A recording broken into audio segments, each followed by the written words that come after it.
Hello, everyone, and welcome to Solo Dolo Podcast. And today, we're going over something very near and dear to my heart. These are my top five don't be that guy rules of the road.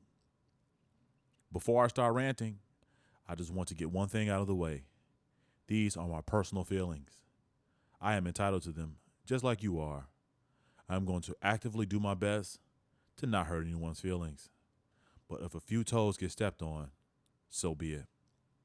Also, if you are following the rules of the road to a T and you feel like people like me are the true nuisance of the road, I welcome you to join my Reddit, Facebook, or in the comments down below here on YouTube so that we may verbally joust.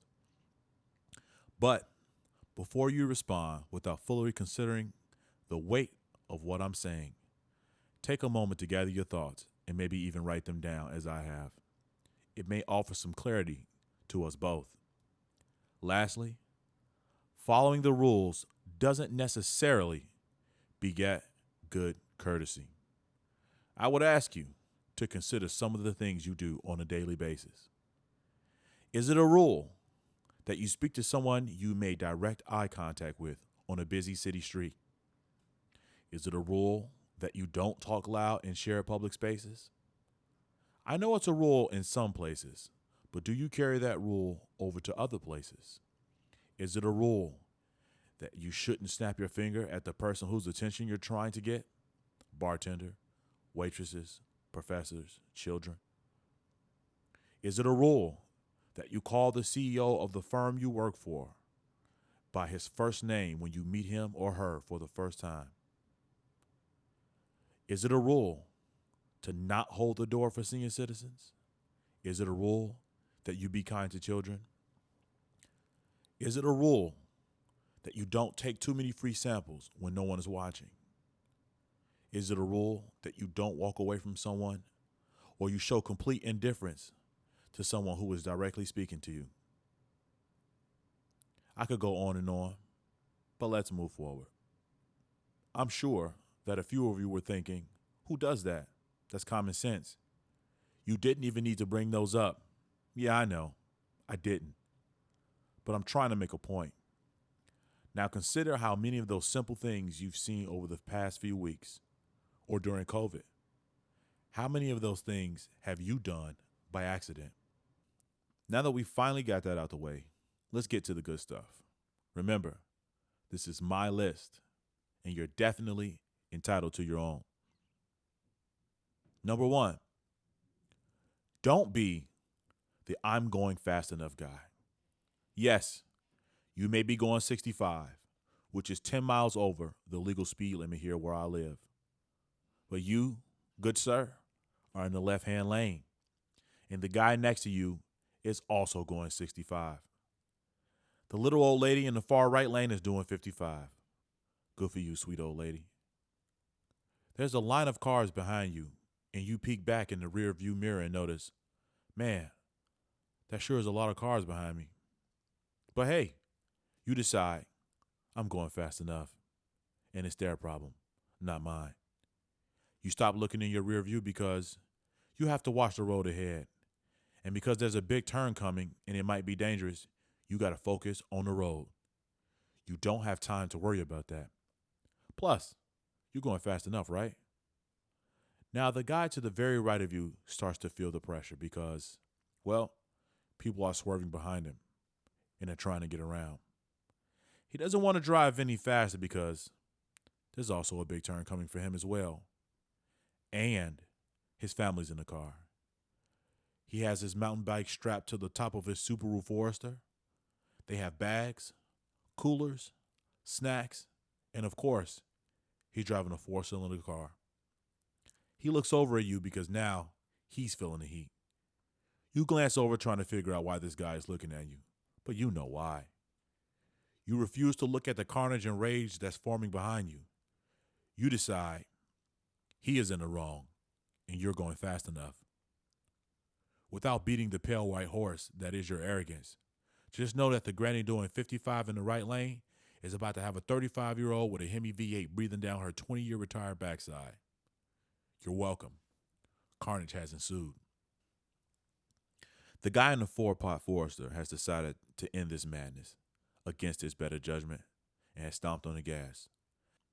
The fear of losing his bikes, as well as ensuing the wrath of his wife, has been overcome by the real danger of what is now 50 plus cars swaying back and forth in the lanes behind him, jockeying for a position to pass. This is a big city. People got things to do.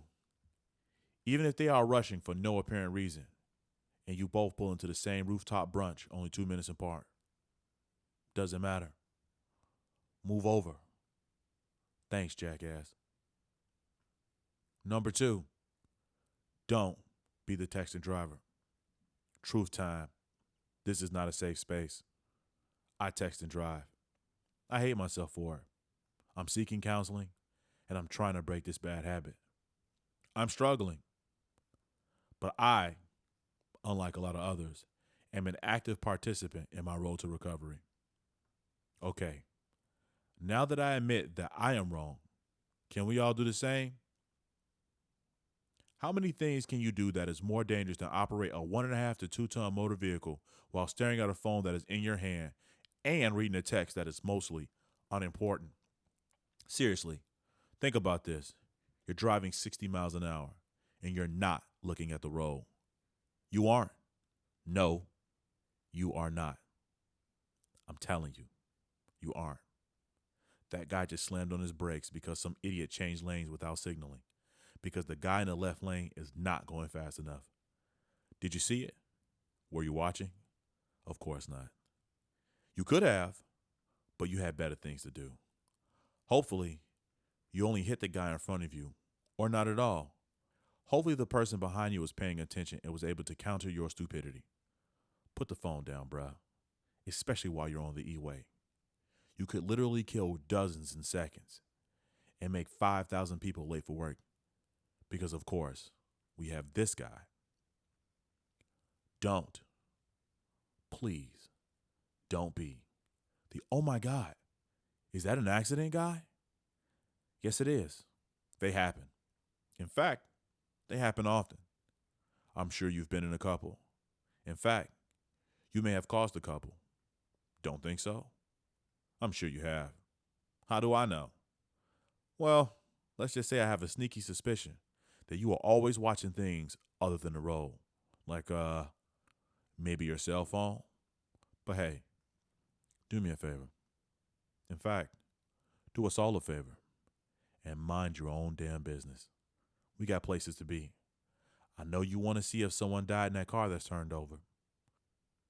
Or maybe you want to see if someone starts fighting because someone was swerving and trying to pass another guy and they got into an accident.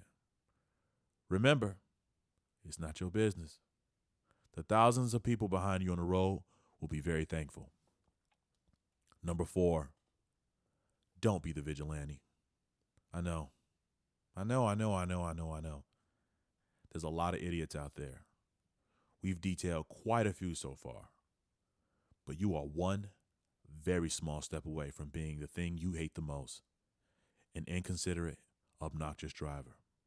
Trust me, I hate getting swerved in front of. I hate following the family of 5 in a pickup that's cruising in the left lane. I hate all the habitual line steppers as much as you do. However, my brothers and sisters, we cannot become one of them.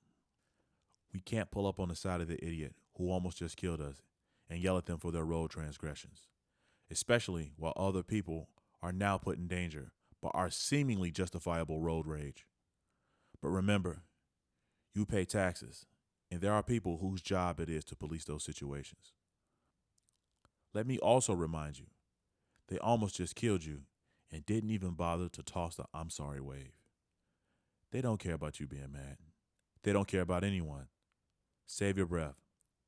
When appropriate, just get in front of them, drive hella slow until the yellow light comes, trap them right before the red, and speed off, just as it turns. Sometimes, life can be so poetic. Before I conclude this list, I just want to say, for the record, there are at least 50 things that I would like to put down and tell you guys about. but there just isn't enough time in my day. Just as well, this is a podcast that just turned into a real life rant. With that being said, let's continue. Don't be the idiot. Shit happens, man. And it happens a lot. Too much, in fact. So many variables go on in life, and we just can't manage them all. As I said, the only thing you can control is you. Don't be that guy without insurance. Don't be the guy who says, it's not my fault. And please, for the love of God, don't be the guy who's intoxicated.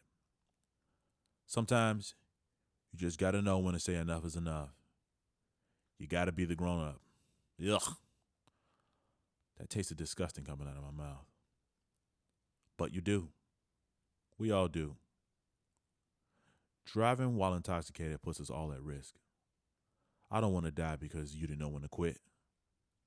I don't want to see a family grieving, holding a picture of a little boy or girl with tears in their eyes, telling a world of people flipping through their channels that their special angel was so kind, so talented, yet gone so early. I'd hate for a father to be killed on his way home from work, and his baby girl's birthday is tomorrow. She's been waiting to tell him all day how excited she is to go to the water park. So many lives have been lost because we decided to callously take another person's life into our own hands. We're all better than that. Don't be that guy. Peace. Hey guys, I hope you enjoyed the content. I will be uploading every week, and I will be posting some content to Patreon long before it ever hits YouTube. So I would appreciate it if you left a like and a sub for me. I also love to engage in the comments here or on Reddit. All the links can be found in the description below. Thanks.